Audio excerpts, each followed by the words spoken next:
Good morning, respected viewers, and good morning, respected ones. Hope of that you all are well.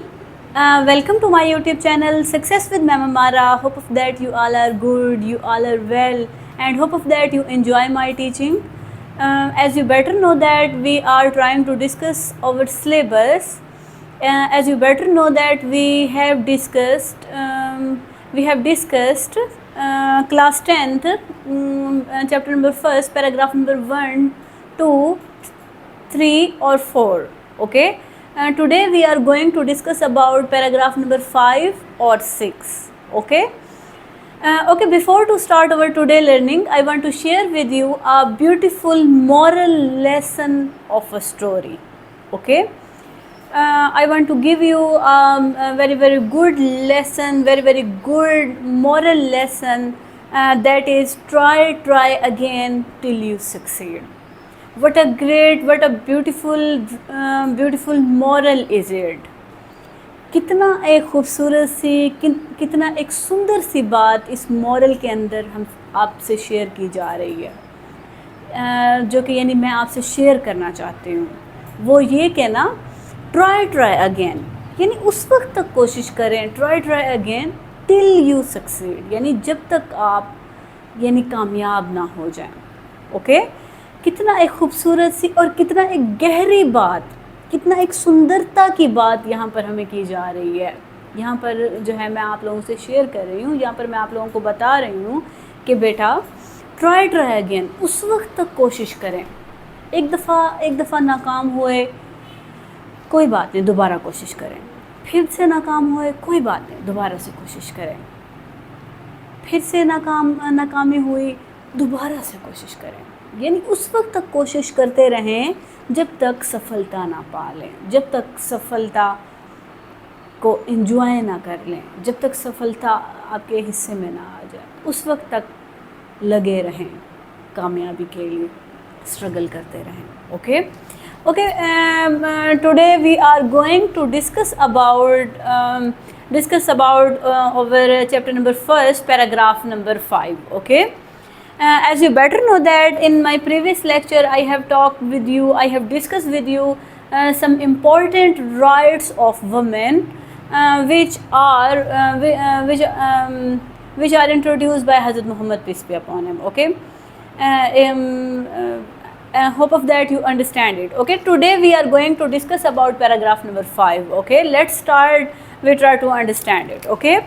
Hazrat Muhammad, peace be upon him, also redefined the role of women in family and society. Means to say that what a great thing, what a beautiful thing is that Hazrat Muhammad, peace be upon him, redefined. انہوں نے women کے حضرت محمد peace be upon ہم، حضرت محمد صلی اللہ علیہ وسلم نے خواتین کے رول کو دوبارہ سے ریڈیفائن کیا.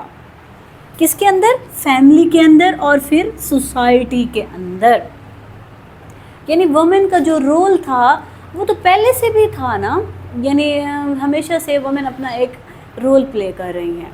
انہوں نے کیا کیا؟ حضرت محمد مصطفیٰ صلی اللہ علیہ وسلم نے انہوں نے نہ صرف رائٹس دیے خواتین کو، بلکہ ان کے رول کو ریڈیفائن کیا. انہیں بتایا کہ بھائی آپ کیسے اپنا کردار ادا کر سکتی ہیں، کیسے آپ اپنی فیملی میں ایک خوبصورت سا کنٹریبیوشن ڈال سکتی ہیں، آپ اس سوسائٹی میں ایک خوبصورت سا کنٹریبیوشن ڈال سکتی ہیں. Okay. His peace be upon him matrimonial life served as an example of mutual respect and partnership. یعنی خود حضرت محمد مصطفیٰ صلی اللہ علیہ وسلم کی میٹریمونیل کا مطلب ہوتا ہے بیٹا میرڈ لائف. اوکے. ازدواجی زندگی، حضرت محمد مصطفیٰ صلی اللہ علیہ وسلم کی ازدواجی زندگی served as an example of، یعنی ان کی خود کی زندگی جو ہے وہ ایک خوبصورت سی مثال ہے. کس کی؟ یعنی باہمی رسپیکٹ کی، عزت کی اینڈ پارٹنرشپ کی. یعنی ان کی جو ازدواجی زندگی ہے نا بیٹا، اگر ہم ان کی حضرت محمد مصطفیٰ صلی اللہ علیہ وسلم کی اگر ہم ازدواجی زندگی کا مطالعہ کریں تو ہمیں پتہ چلتا ہے کہ بھئی وہ کتنا ایک بہترین شوہر ہیں. بہترین شوہر یعنی وہ جب وہ شوہر کے یعنی مرتبے پر ہیں تو وہ ہمیں حضرت عائشہ اور اپنے ازواج مطہرات کو رسپیکٹ دیتے ہوئے نظر آ رہے ہیں. یعنی محبت تو کر ہی رہے ہیں لیکن ساتھ ساتھ جو ہے نا وہ رسپیکٹ بھی دے رہے ہیں، آنر بھی کر رہے ہیں، آنر دے رہے ہیں. جب انہیں جو ہے نا ہیلپ کی ضرورت پڑ رہی ہے وہ کچن میں جا کر ان کی ہیلپ بھی کر رہے ہیں اپنے ازواج مطہرات کی، اپنی وائفس کی. اوکے، یعنی ان کی زندگی جو ہے حضرت محمد مصطفیٰ صلی اللہ علیہ وسلم کی ازواجی زندگی جو ہے وہ ہمارے لیے اگزامپل ہے کس کی؟ باہمی محبت کی، باہمی رسپیکٹ کی، باہمی عزت کی اور پارٹنرشپ کی. اوکے، ہی انوالوڈ، حضرت محمد مصطفیٰ صلی اللہ علیہ وسلم انوالوڈ وومن، انہوں نے انوالو کیا، یعنی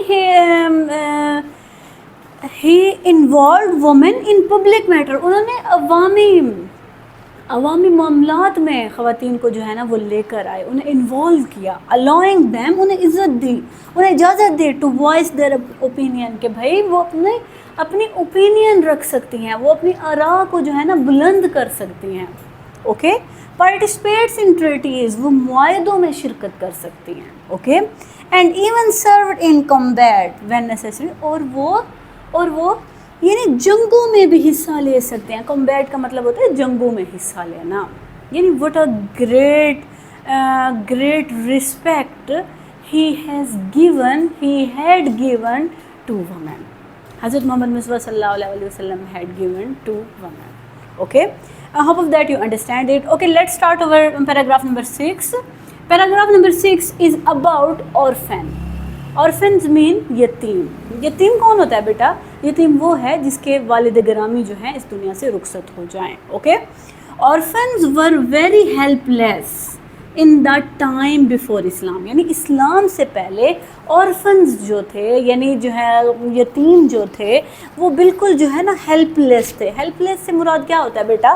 یعنی بے یار و مددگار، یعنی وہ لوگ جن کو جو ہے نا اپنے حالوں پہ چھوڑ دیا جائے. یعنی جب بھی انہیں ہیلپ کی ضرورت پڑی کوئی بھی ان کی ہیلپ کے لیے نہیں آتا تھا، یعنی وہ بے یار و مددگار تھے.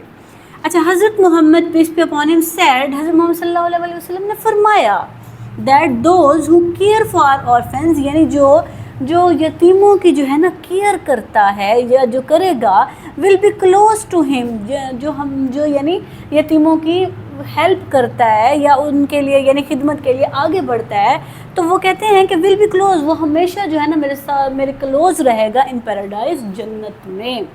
یعنی کتنا خوبصورت سی بات انہوں نے کہی کہ بھائی ہمیں ہمیشہ یعنی جو ہے نا دوسروں کی ہیلپ کرنی چاہیے. ہمیشہ خاص طور پہ ہمیں یتیموں کی ہیلپ کرنی چاہیے. یتیم وہ جن کے والد گرامی اس دنیا میں نہیں ہیں، اس دنیا سے رخصت ہو گئے. ویسے تو ہمیں سب کی ہیلپ کرنی چاہیے، جس کو جو ہے نا ہیلپ کی ضرورت ہے، ہمیں سب کی ہیلپ کرنی چاہیے. تو یہاں پر جو ہے نا ہمیں خاص طور پہ جو ہے نا orphans کے بارے میں کہا جا رہا ہے. اوکے، تھرو ہز ٹیچنگ، اپنی ٹیچنگ کے ذریعے، یعنی حضرت محمد صلی اللہ علیہ وسلم نے اپنی تعلیمات کے ذریعے اینڈ ایکشنز، اپنے معاملات کے ذریعے، he peace be upon him encourage, انہوں نے لوگوں کو انکریج کیا people to treat orphan with love, کہ بھائی orphans سے محبت کی جائے، رسپیکٹ دی جائے انہیں، اینڈ کائنڈنیس، اور ان کے ساتھ ہمدردانہ رویہ اختیار کیا جائے. اوکے، دا قرآن tells people again and again, قرآن the holy book of Muslims, holy قرآن جو ہے وہ بھی لوگوں کو بار بار again and again to be kind, کہ بھئی وہ بار بار ہمیں یہی بتا رہا ہے کہ بھئی ہمیں ہمیشہ جو ہے نا کائنڈ رہنا چاہیے، اینڈ فیئر ٹو orphans، اور یعنی عادلانہ رویہ، منصفانہ رویہ اختیار کرنا چاہیے ٹو orphans کے ساتھ، یتیموں کے ساتھ. اوکے، اور پھر یہ اب قرآن مجید کے ہم الفاظ جو ہے نا میں آپ لوگوں کو جو ہے نا ایگزیکٹ قرآن مجید کے الفاظ جو ہے نا بیان کرنے لگی ہوں. دے گیو فوڈ، یعنی یہ ان کے بارے میں ہے، یعنی دے گیو فوڈ کہ یہ وہ لوگ ہیں جو یعنی کھانا کھلاتے ہیں. however، تاہم گریٹ بھی دیئر نیڈ، تاہم انہیں خود بھی بہت ضرورت ہوتی ہے. اب یہ قرآن مجید کے الفاظ ہیں، یعنی یہ قرآن مجید کی ورسز میں آپ لوگوں کو بتا دیتی ہوں. 76 اوکے 76 ہے. دے گیو فوڈ کہ بھائی وہ کھانا کھلاتے ہیں، however تاہم گریٹ بھی دیئر نیڈ، انہیں خود بھی بہت ضرورت ہوتی ہے. فار اٹ، اس کی ود پلیئر، لیکن وہ خوشی خوشی ایسا کرتے ہیں. ٹو دا ڈیسٹیٹیوٹ کہ بھائی وہ مفلسوں کو کھانا کھلاتے ہیں، اینڈ ٹو دا آرفنس اور وہ جو ہے نا یتیموں کو کھانا کھلاتے ہیں، اینڈ ٹو دا کیپٹیو اور قیدیوں کو کھانا کھلاتے ہیں. Okay means to say that we always try to be kind, try to help others so that we can become a good person in our real life. Okay, یعنی دیکھیں نا بیٹا، اگر ہم پیراگراف نمبر 5 اور 6 کو پڑھیں یا پورے چیپٹر کی بات کریں تو اس میں جو ہے نا پہلے حصے میں جو ہے نا خواتین کے حقوق کی بات کی گئی، اور پھر اب جو ہے نا آرفنس کے حقوق، جو کہ یعنی اسلام سے پہلے جو ہے نا ان کے ساتھ کیا حال تھا، اب جو ہے نا جب اسلام آیا تو اسلام نے ہی جو ہے نا کچھ امپورٹنٹ رائٹس جو بتائے تھے وہ میں نے آپ سے آج ڈسکس کیے. Hope of that you understand it, hope of that you enjoy it. I have one humble request to you that dear viewers, please subscribe my channel and please share my lecture with your friends. Thank you so much.